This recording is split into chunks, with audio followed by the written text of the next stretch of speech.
Hello and welcome to this week's edition of the Media Roundtable, a special edition. And as we always say, this is a show where we dive into the secrets of the craft of audio advertising and where we seek to provide our perspective on industry topics in service of the marketers that we work with and who are responsible for all sorts of different marketing programs, but above all, audio programs. And to coin the phrase, we want to do this in service of folks that we've now politely called chief audio officers, or indeed those folks who are responsible for budgets that fall into the various different platforms of audio. I'm your host today. I'm Steve Abraham. I'm delighted to be here. I believe this is the first time that I've actually hosted one of these shows. It may be the last, depending on how the next 60 minutes go.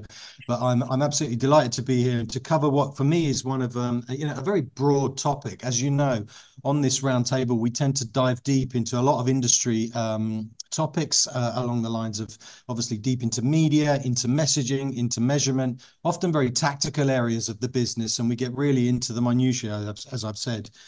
This week, we're going to take a slight step back.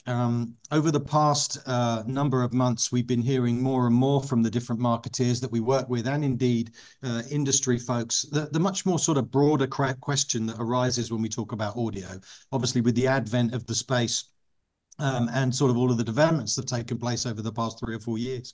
The big question that is perennially arising is, what is the core role of audio in a marketeer's broad, marketing system in the mix of their communications? So, is it primarily brand oriented? Is it performance? Is it a hybrid? What's the core contribution that audio is actually giving to that marketing mix? And, with the changes, as I've said, in the audio industry in these past few years, the digitization of the platforms and the roller coaster that has been podcast, I think it's a topic that's very close to all of our hearts and all of our clients' budgets. And so today I'm delighted to have with me a number of guests, some of which you know, and a couple of which have not actually been on the show, but I'm delighted to have joined us. So firstly, hello to Neal and Miranda, regulars from Oxford Road. How are you guys this morning? Fantastic. Happy to be here. It's great to be here. I'm really looking forward to this conversation. Excellent. Well, as I said, you two are often here, but in addition to both Neal and Miranda, I'm delighted to introduce two folks who I've had the pleasure of working with, have known for many, many years. Chris Binns, who is the Chief Strategy Officer of the WPP agency OpenX. For those of you that know Chris, he needs no introduction. He and I have worked together for a long time. One of the, I would say, smartest and most brilliant strategists I know, and I'm delighted you took the time to join us today, Chris. So welcome. Thanks for having me. Absolutely. In addition, I'm equally as delighted to introduce Andrea Stillacci. Andrea is somebody also I've known for many, many years, who I consider an amazing creative director in the industry and a friend.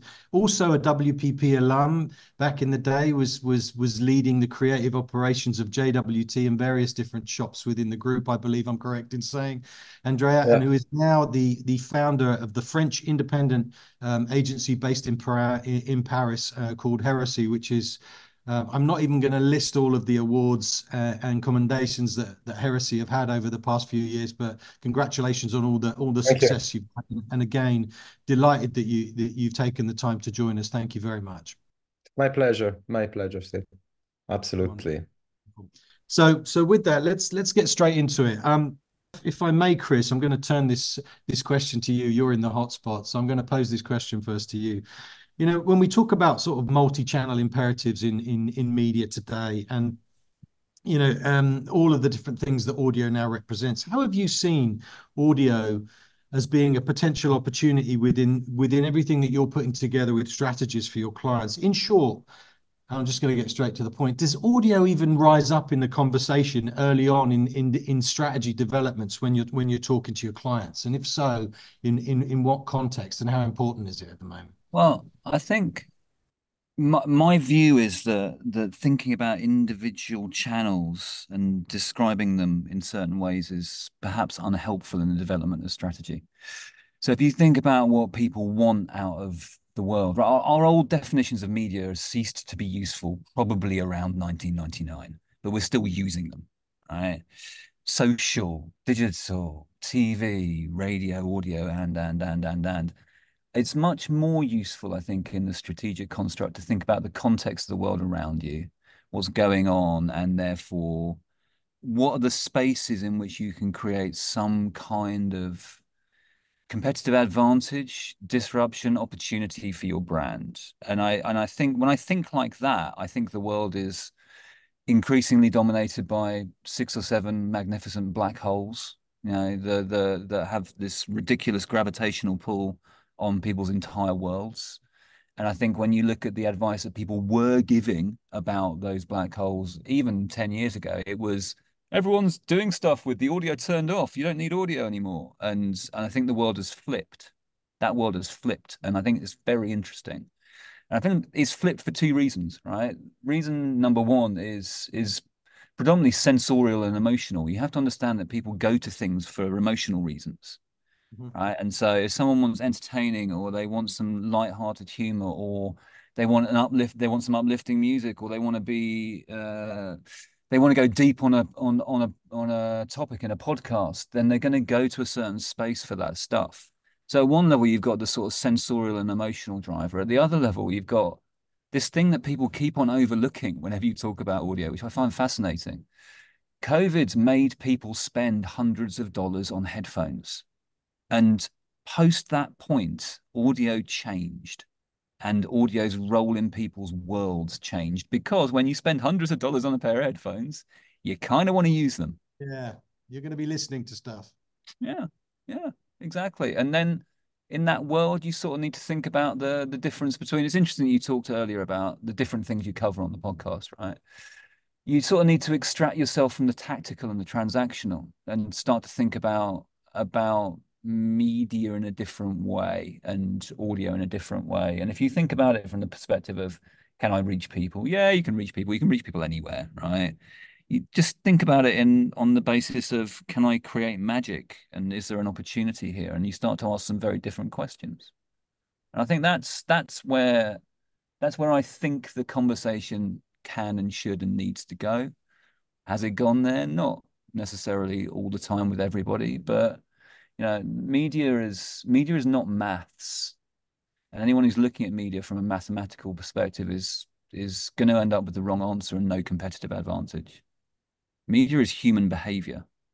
And the second you understand it like that, and you understand why people are going to do what they're going to do on the variety of platforms on which audio exists and what the drivers of that are, then there's opportunity there.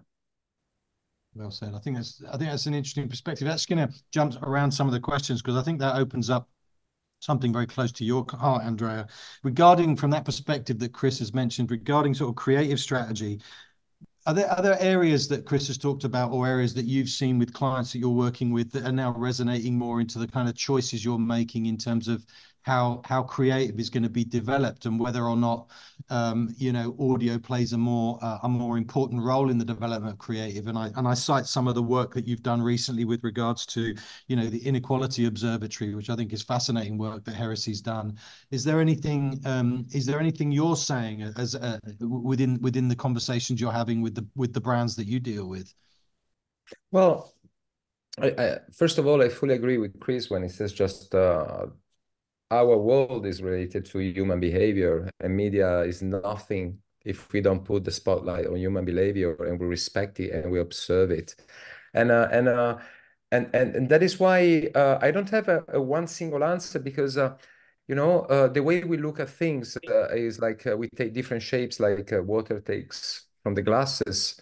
And Amazon Prime Video, for example, when you have a client like that, audio is part of the key, because it's a huge arrow of their entertainment arch, and it's part of the cinema. Look just at the debate on the audio with artificial intelligence in Hollywood, with the dubbing, with the music, and that is why the recent work we did was to underline the importance of audio.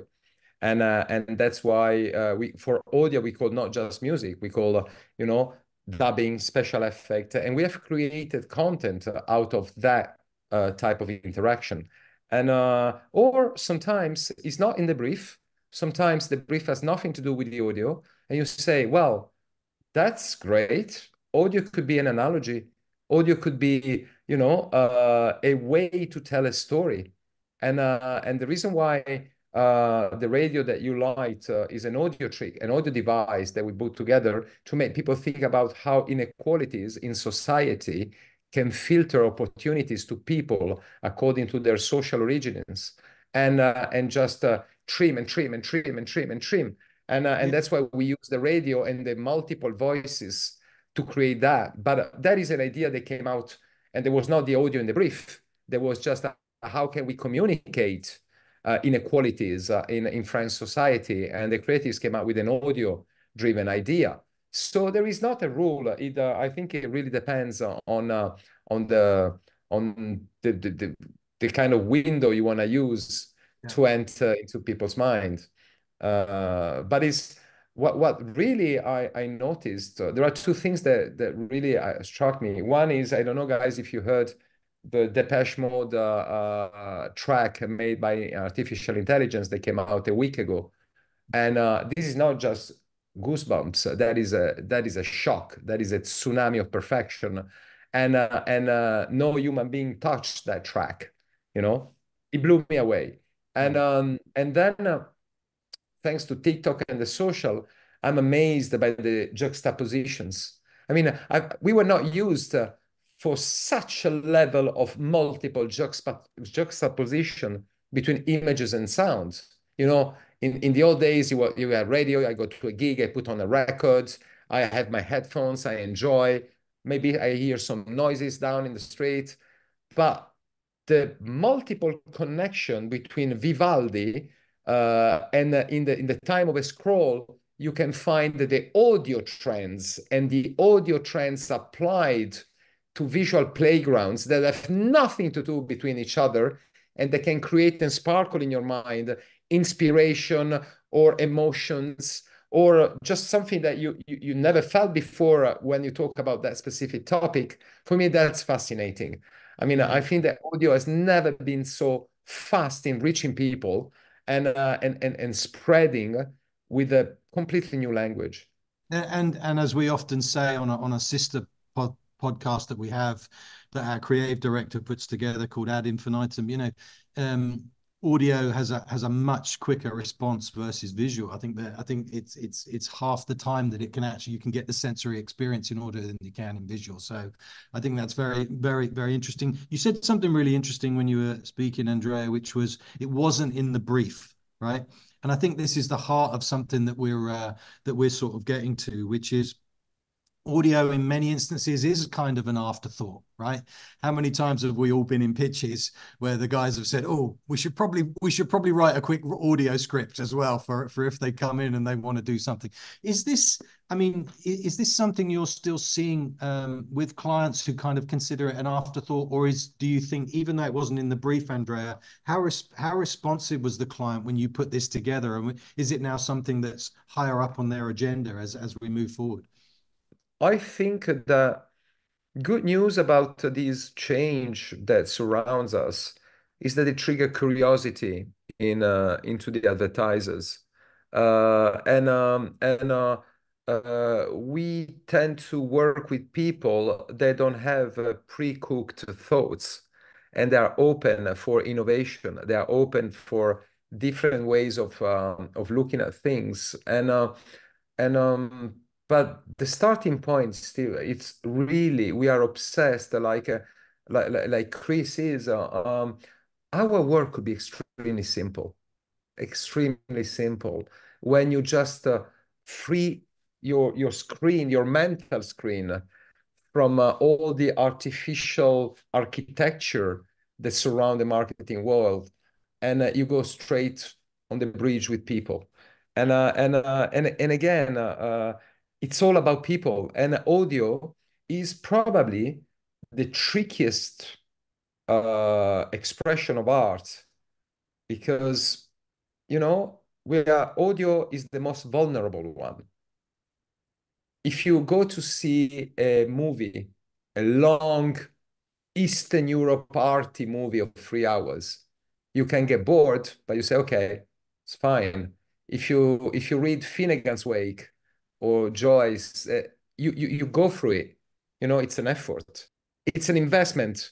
When it's about music, and you go to Pierre Boulez, you go to Stockhausen, you go to expression or dodecaphony, that hurts. That hurts. And people has the level of patience to accept avant-garde in audio is much, much lower than any of the other senses. And I think that is why, because human beings are much more sensitive on the audio. It affects. And that's why when it goes on the positive side, it goes really deep under the skin and works extremely well, and it's powerful because we react very strongly to audio inputs. Well, I think that's really interesting, and I'm going to pose this to the group. I mean, that leads me on to the next question.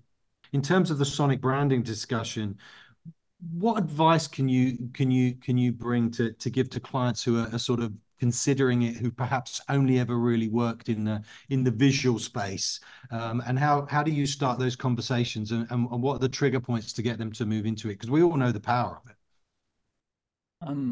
I think, I mean, look, for me, it starts with a really simple observation, which is pretty much nobody cares about any advertising that they get exposed to whatsoever.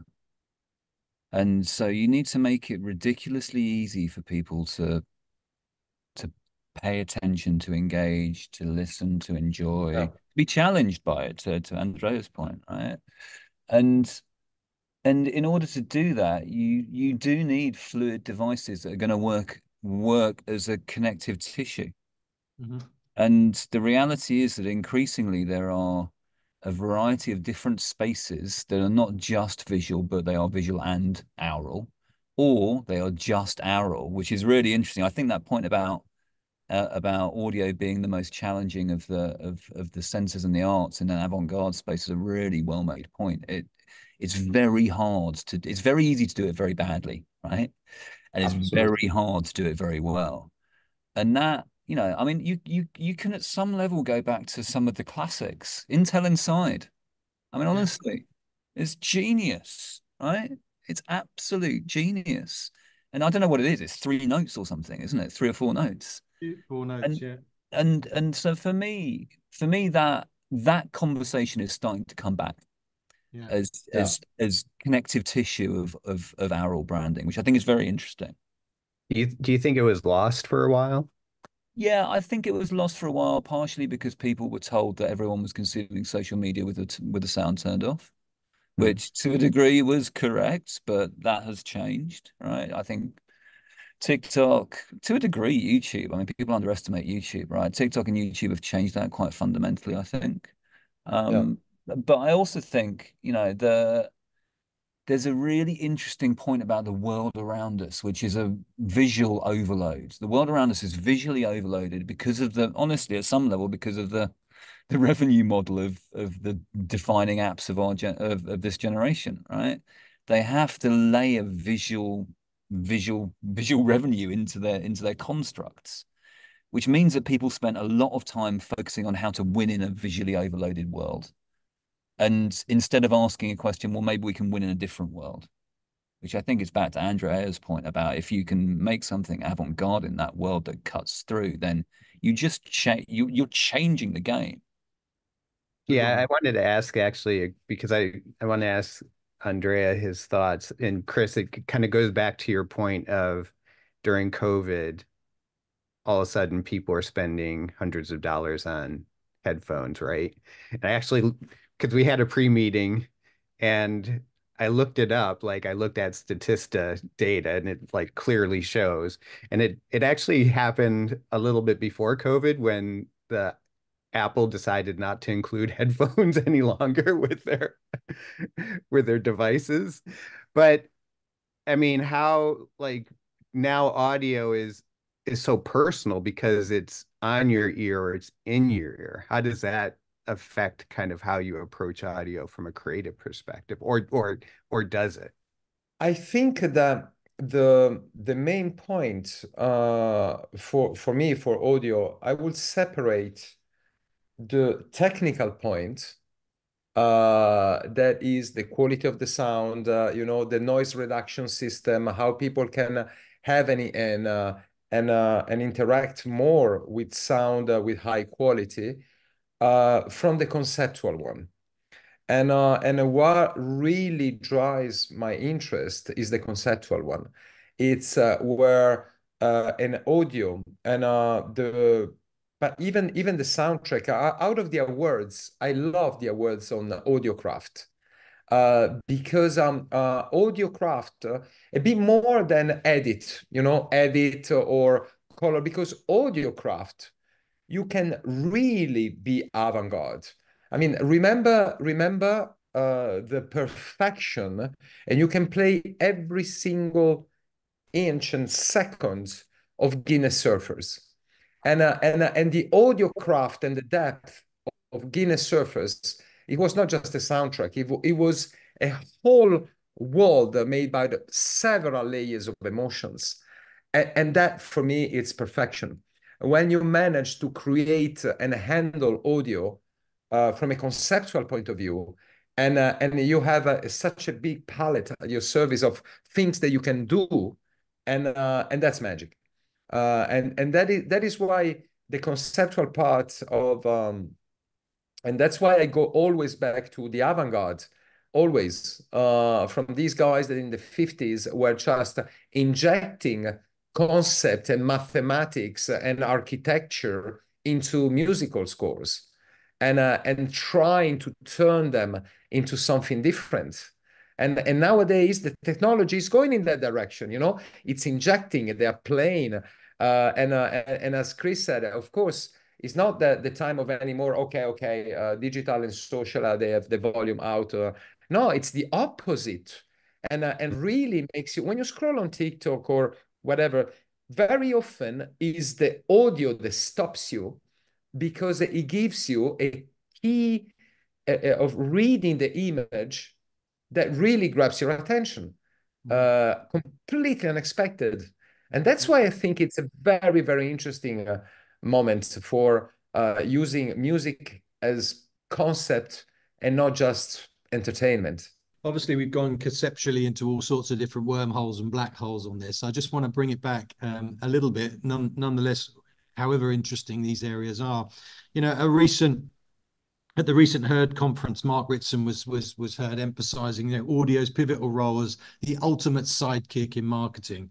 I think he cited that audio, while only sometimes taking the spotlight, yields significant impact with what is actually very small budgets. And I'm going to merge this question into another one to bring it back to more of a more media aspect. And I'm going to pose this to you, Miranda. We've seen for many, many years that, audio represents anywhere between 20 to 25, if not even 30% of time spent in terms of consuming messages and media, yet is representing around the world 5 or 6% of marketeers' budgets, right? We get some of the broader arguments around, well, it is only one sense versus being multi-sensory. But what is it that you think is perhaps preventing audio from getting a higher share of the dollars that are being deployed broadly across platforms? And after your answer, I'd love to get your perspectives, Chris and Andrea and Neal as well, on this question, which is kind of the crux of it, because it does always boil down to choices and dollars. So I think there are a couple of reasons. And Chris, actually, you said it, right? So people spend a lot of time figuring out how to win in a visually overloaded world. And so I think that has limited marketers' perspectives, especially brands that have traditionally relied on image. But I hate to do this, but I'm going to kind of bring it back down to like the actual execution, because I'm living it, I'm breathing it every day, and can definitely speak to some of the challenges. And I think the real fundamental challenge, particularly in audio and podcasts, is just simply the lack of standardization and the absence of a reliable and universal metric system. It makes it very difficult to have a clear understanding of listenership, right? Not just numbers, but like who is actually listening. Just to put it in perspective, podcast hosting platforms, and there are many, they vary in the data that they provide, how they count downloads, which creates a lot of inconsistency in reporting. Some hosting platforms don't even have the capability to tell you whether or not someone heard your ad. So it makes it very complicated, and I think to make matters somewhat more challenging is the terminology isn't even standardized, right? So downloads, impressions, listens, it's all used interchangeably, which creates a lot of friction between the buyers and the sellers. And quite frankly, that lack of transparency leaves the audio industry vulnerable to fraud, manipulation of the numbers. And I think another reason is it's a maturing medium, right? So things are constantly in flux, constantly changing. And then you add on top of it just the sheer volume of players and all of the fragmentation. I think it makes it very difficult for new people to kind of come into the industry and set up successful campaigns. Very well said, Chris. Is that anything that you would add to that? Yeah, no, I think I think there's a very fair point made about standardization there, right? There's a lack of standardization will undermine anything at some level, especially when you're trying to scale it, right? But the way that I would think about it is that undoubtedly needs solving, right? But it's like the difference between, well, that's a maths question, right? And I think Yeah. the more interesting question is either a physics or a time question. And if I'm understanding, I'm not a Greek historian, but if I'm understanding my Greek gods correctly, there were three different Greek gods of time: Chronos, Kairos, and Eros. And Eros was about eras, and we kind of know what era we're in, the mobile phone, if you're going McLuhan-esque on it. Chronos is old father time, right? Weights and measures. That's the maths of a medium. I've got a PlayStation, Chris. I know who Kronos is. And I don't think weights and measures is particularly interesting. I think it's back to what Andrea was saying. The interesting thing is Kairos, which is moments and opportunity and magic. And I think the reality is that if you've got a really clear, this comes down to the brief, right? To your earlier question about the brief, the best brief is a problem and an insight and nothing else, right? What's the problem? What's the insight? Let's develop an idea that solves that thing, rather than here's some stuff that we've got that we need to distribute across some channels. If your question is here's some stuff, how do we distribute it? Then you've boiled it down into maths. And if you're playing a maths game, then there's no competitive advantage. There's only competitive advantage in insight-driven idea design that then, in some instances, it could be that audio it should be 95% of that spend. Absolutely. In other instances, it should be maybe be zero. There's classic examples historically of I remember Gordon's and tonic, gin and tonic. The smell of gin and tonic was piped into cinemas in the UK years ago. Blank screen, the smell of gin and tonic. The same principle applies in audio, right? But you've just got to be clear on what the question is. If the question's maths, then until you're standardized, you're never going to win. And I think, Chris, to your point, I just want to say I completely agree. I think the magic, the importance of audio has outweighed its limitations. It's how we built the agency. Yeah. But then you also said it, right? Like without that accountability and transparency, it's very hard to scale. 100%. Yeah. Yeah, I feel like I should jump in. Our clients now are so held to short-term results and held to their management, I think, to what they can measure and how they can measure it. And so it forces you into certain channels. And even in audio, like radio probably doesn't get its fair share anymore. I mean, listenership is declining over time. It's a slowly melting ice cube, as we've said. But there isn't really a great measure for radio other than reach and frequency. And clients don't want to use that. They want to use how many visits did I get? How many conversions did I get? So that creates a problem for that particular aspect of audio, which is still to a large degree, the biggest part of the audio industry. The other thing is I get torn about the disconnect between time spent and the amount of money that goes into audio, because I don't think that marketers are necessarily making their investments based on time spent. I think they're making their investments on where they can make the most impact. But I do think we should raise it because there is a disconnect, even though I'm torn about it. Yeah, and I think that's a fair point. But also, we all know that the slice of the pie of spending in audio is not necessarily growing at the same rate. But the dollars are shifting between platforms. I mean, we've seen in just the past 2 or 3 years, podcast growing from sub 0.5% of all advertising to potentially even being, in the next 3 or 4 years, or could even be 1.5 to 2%. Now, it's still very small in the grand scheme of things, but that's an exponential growth. And we've seen the number of shows that have come out. International is now hockey sticking versus the US, and the environment that you can actually reach people in podcasts is so much more qualitative because of the engagement levels, which we've talked about on many shows.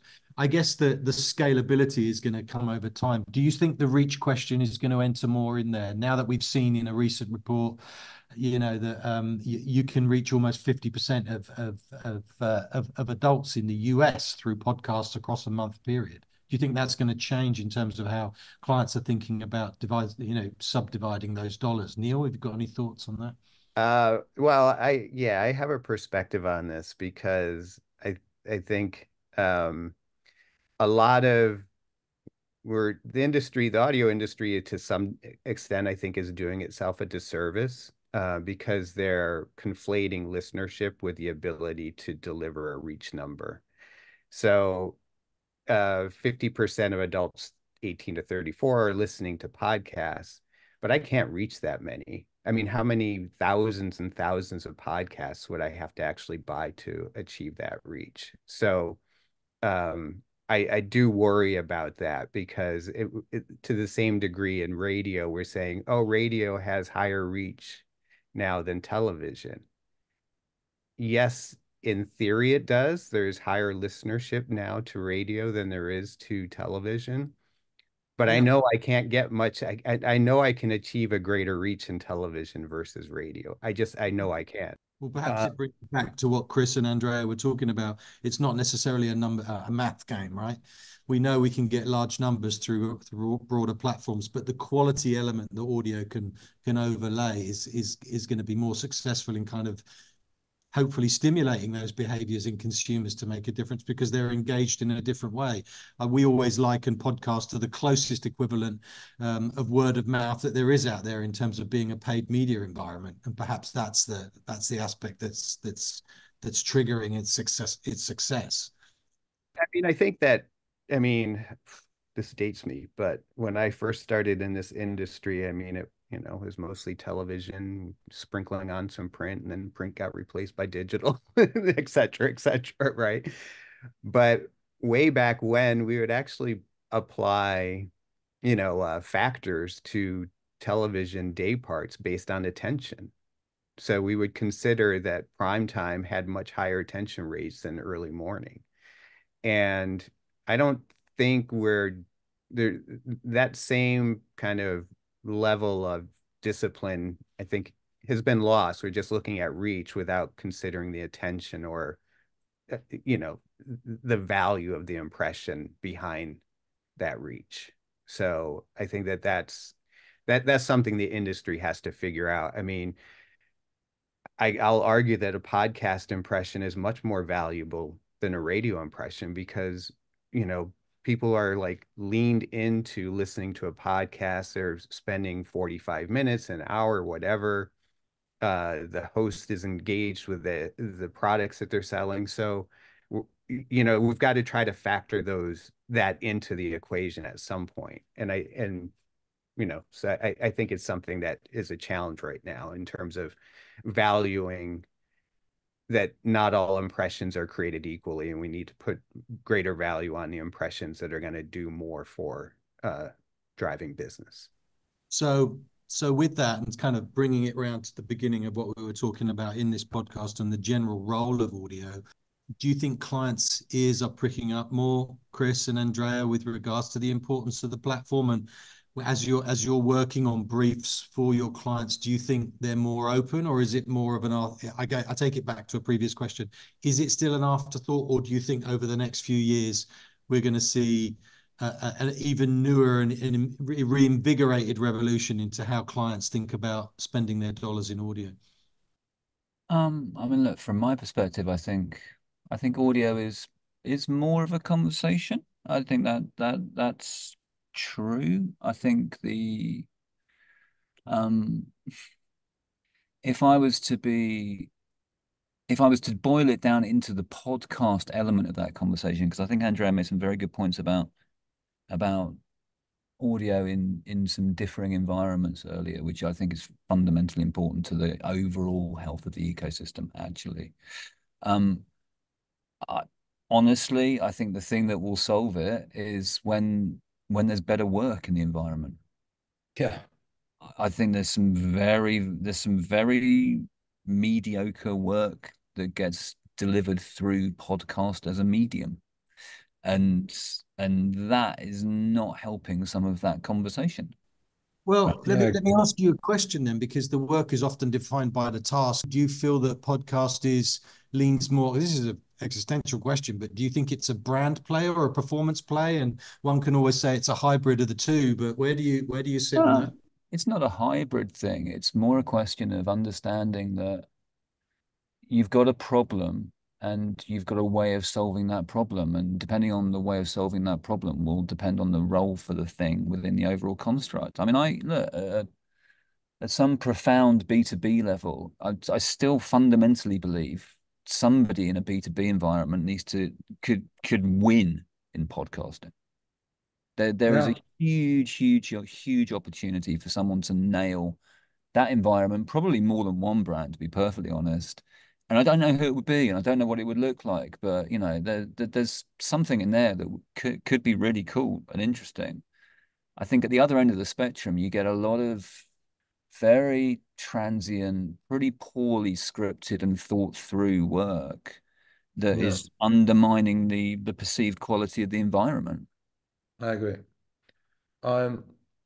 That is what I like about the exchange we're having is that we go back to not only what is the role of the media, but do we have something interesting to say to people, and do we do that in the best possible way?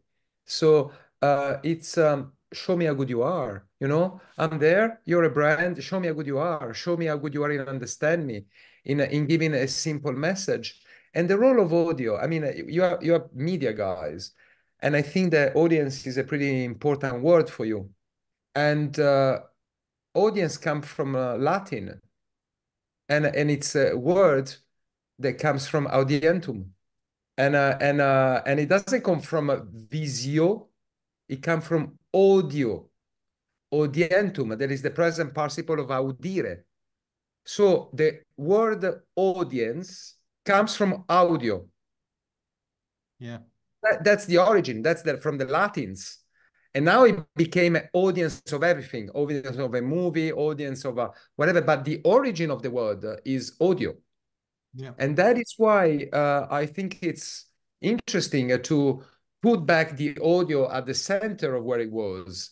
And but you have to do it properly. It's not about an algorithm or mathematics.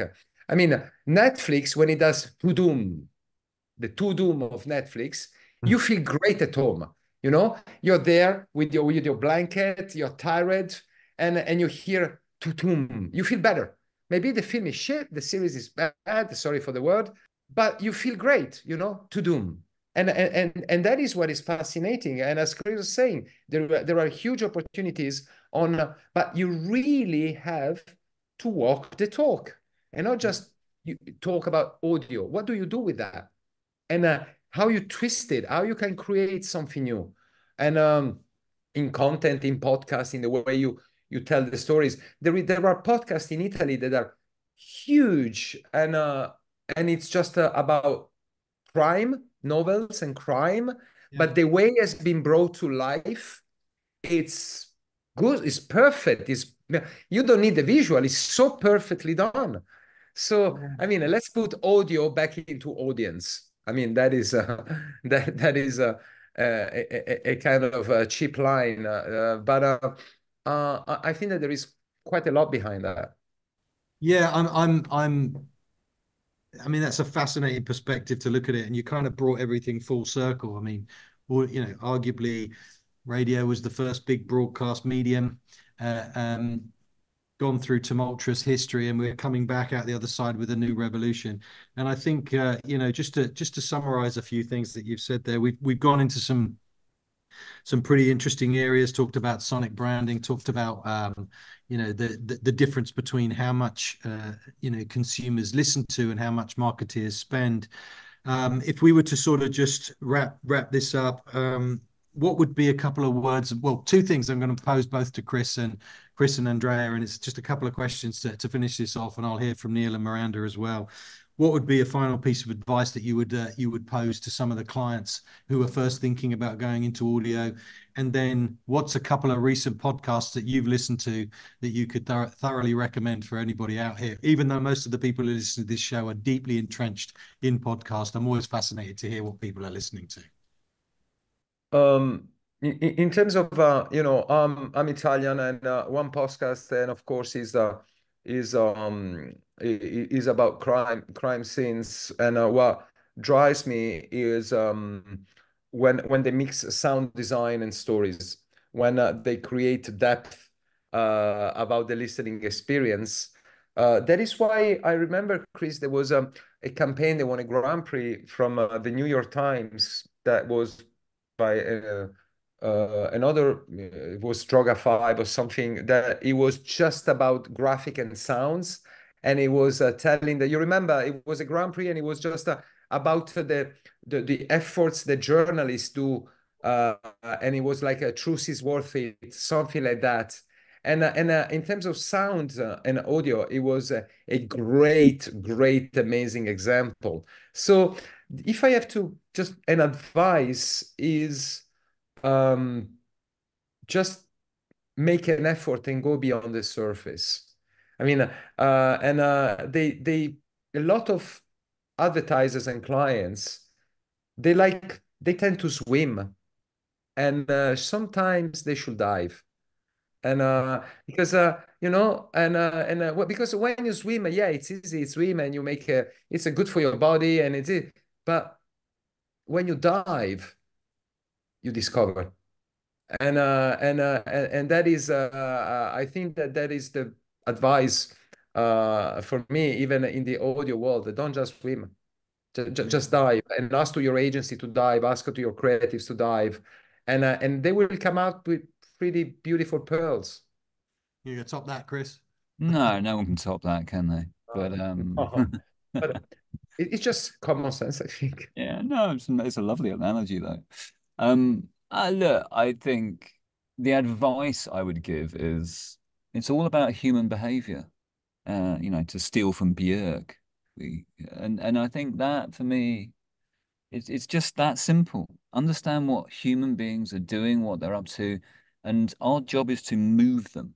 It's to move them from one place to another place. Actually, predominantly in order for commercial benefit at some level, right?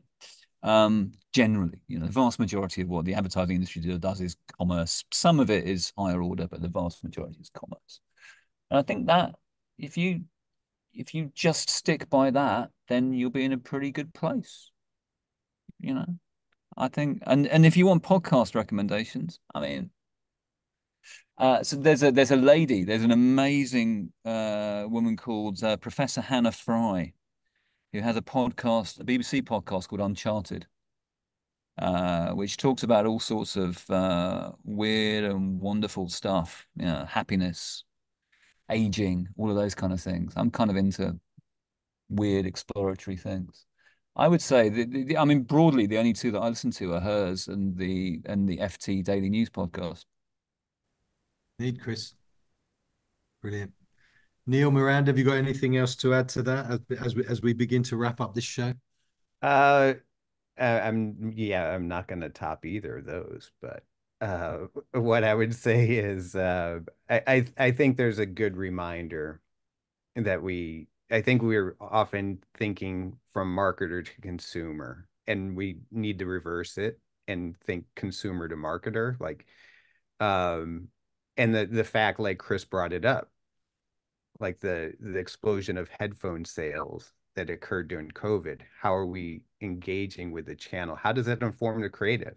If you're listening to your audio predominantly through a headphone that's a high-end headphone, does that give you more creative leeway, right? You can improve your messaging. So I think that that's a really good reminder for us. And by and large, if you're not in your car, you're listening to audio through your mobile device, right? Or it's your companion at work. And the one thing I would say is I have found that audio is my companion for work. I've tried to listen to podcasts when I've been working. It's been a disaster. I don't get anything done because I have to devote too much of my attention to it. But I can always have a soundtrack as my companion, and I can be effective. Like, I need to get in the zone. So it's like I've got my headphones on and I'm listening to music and I'm working, and I can be focused. Excellent. And I think one thing that I'll just say is, like, audio, it's intentional, it's intimate. It creates a lot of opportunity for advertisers to engage on a deeper level. You listen to it when you want, where you want, with who you want, doing whatever you want. And so there's a lot of different moments in that to sort of maximize. So, I would say just take your time and be intentional with the creative. I was getting acupuncture last weekend and I'm sitting there and they're playing spa music and I don't know what platform it was on, but then all of a sudden it was like an ad for fentanyl. It was like beware, and it was incredibly disruptive.